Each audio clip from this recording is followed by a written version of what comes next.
nuclear weapons, evolution, the fact that Earth is not the center of the universe. These are all things which, for one reason or another, shook up the way we perceived ourselves and our world. But what inventions and discoveries might we make in the future that could have such an effect? And might these things lead to the end of the human race? Well, let us speculate wildly and take a high school dropout educated guess with our list of the 7 most devastating things mankind could discover.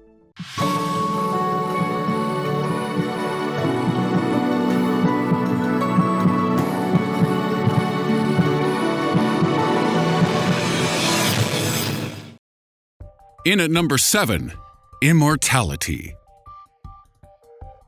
It may seem like the realm of science fiction, but as humans make ever more progress in the fields of genetic engineering and nanotechnology, the possibility of immortal humans grows by the day.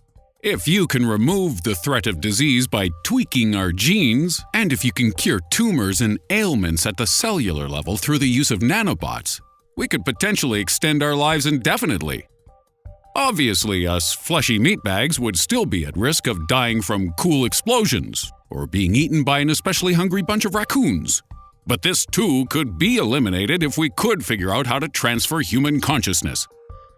Such a situation would then lead to Earth becoming massively overpopulated, so we'd need to colonize other planets unless we're willing to get real chummy with each other. And this scenario is considered unlikely. Because far from being friendly, immortal humans will probably become reckless, jaded, lazy, or potentially psychotic due to the monotony of never-ending existence, and the muddled sense of identity which would come with holding memories over hundreds or thousands of years. This may not come to pass anytime soon, but we are on the way there for sure, a fact demonstrated by the number of countries today struggling with the effects of an aging population. Some scientists believe that the first person to live to 150 has already been born, and that most millennials will last beyond 100 years, at least. This will inevitably put a strain on resources, but longer-lasting humans also slow down social progress too. The death of ideas comes with death of those who hold them. So, causes which promote equality and diversity may take even longer to take effect. And if you were to ask those who voted against Trump and Brexit, whose opponents were both overwhelmingly a younger demographic, you may say we're seeing the effects of long-life humans already. At 6, unbeatable bacteria. When the first antibiotic penicillin was discovered in 1928 by Alexander Fleming, it was heralded as a game changer, as in ye old-timey days, a simple infection could prove deadly to even the strongest human beings. And now, thanks to Mr. Fleming's poor approach to laboratory hygiene, we have these wonderful antimicrobial drugs to help us out when we've got a dodgy kidney, an infected wound, or when we've accidentally bumped uglies with a local town hoe. But this scattergun approach to the use of antibiotics has one gigantic downside, as it has directly contributed to the development of super-resistant bacteria. In January 2017, an American woman died from one such strain, the ominously named Phantom Menace bacteria. And so far, we've yet to find any antibiotic which can touch this deadly organism. If this situation continues, and we cannot find a cure, humanity could be under serious threat of extinction. At the very least, it could lead to a nationwide health catastrophe and the mass shutdown of global travel and industries. Although, thankfully, the Phantom Menace bacteria spreads faster than we've ever seen or even thought possible. So there's the… wait. That's not a thankfully, is it? Oh my. At 5, the multiverse.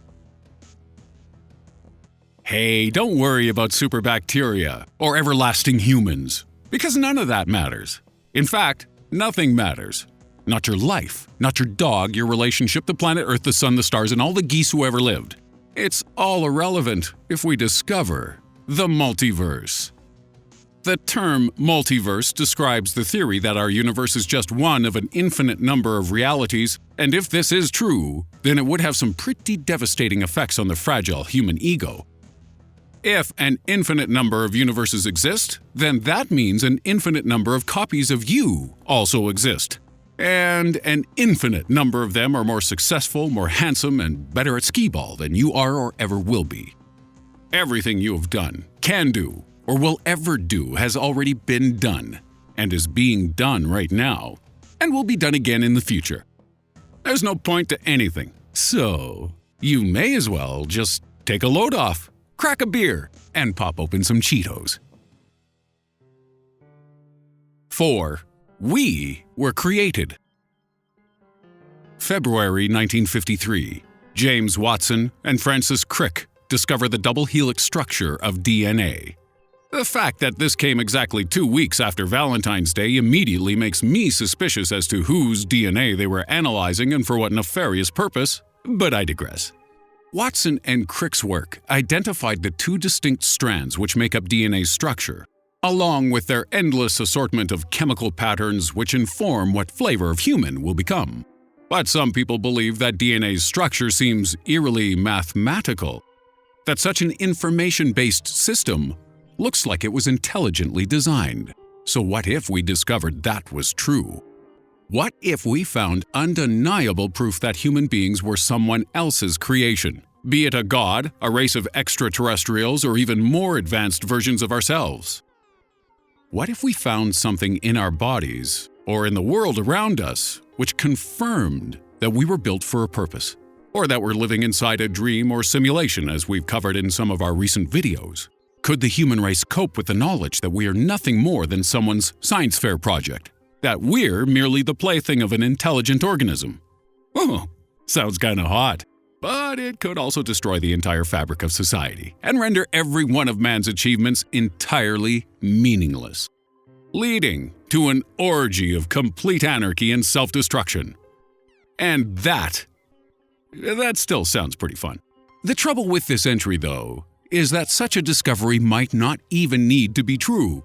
If humanity became convinced that we were artificially created, even if it was false, that could be enough to finish us off. At number 3, nothing. You might be thinking the discovery of extraterrestrial life is on this list somewhere, but I'm going to play spoiler alert now and tell you it's not. Because while finding out that aliens exist would be undeniably world-changing, it'd be more devastating if we found out we were completely and utterly alone. Take religion, for example.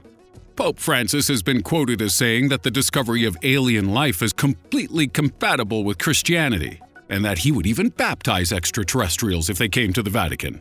But are Christianity, and indeed all religious beliefs, compatible with the idea of an endless, barren void? If there are no intelligent creators, no advanced race of super beings or gods, if there is no life anywhere else other than what we have on planet Earth, how does that change the human psyche? Let's assume the future reveals nothing more than alien microbial life elsewhere, leading us all to the inevitable conclusion that we are the sole conscious presence amongst this vast expanse of the universe, and we will be for a long time. Or all time. How would we deal with such brutal isolation? At 2. Artificial consciousness. There are a bazillion movies and books which deal with the concept of artificial intelligence, i.e., the development of a machine which can think, learn, and act on a level equal to or greater than human beings.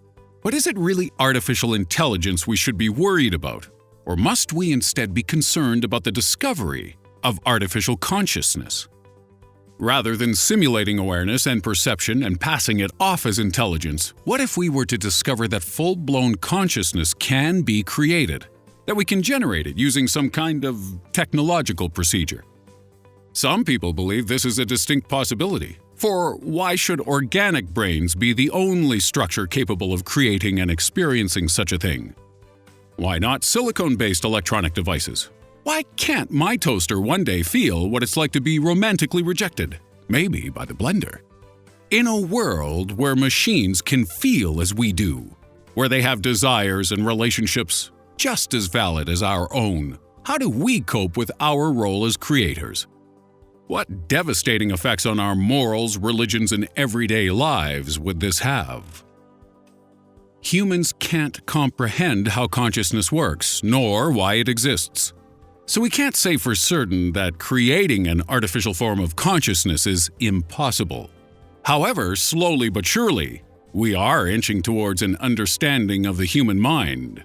And if one day we do figure out how to create consciousness, that'll be the day we realize humans, animals, and life itself is not so special after all. And at number 1, plants feel pain. There are few smells on Earth as pleasant as that of freshly cut grass, until you realize this is the scent of pure fear and agony. The smell we detect from a recently mown lawn is actually a chemical distress signal equivalent to a creature screaming out in pain, and it is used to attract nearby life forms to come to its aid. But this isn't the only example of plant life guffing out a smell when they're being chowed down on. Researchers at Germany's University of Bonn used a laser-powered microphone to detect the release of gases from plants when they are injured or cut. And they found that cucumbers scream when they're sick, and flowers let out a whine when pruned of their leaves. Some argue that the lack of a brain means that plant life cannot feel pain.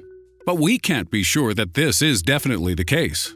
Plants already exhibit intelligent behavior without having an identifiable brain-like component, as trees have been observed communicating to each other when under attack from insects. So can you imagine how traumatic it would be if we could definitely prove that trees and plants feel pain when we cut and use them? And at this point, we can ask a very valid question, which is, what the can we eat without hurting something? Rocks? Dirt? Well, what about the microbes on the surface of those? Can they feel pain too? Should we just eat nothing and starve? Or should we say heck with it and gobble up everything in sight? Yeah, that actually sounds fun. Hand over the Cheetos, pal!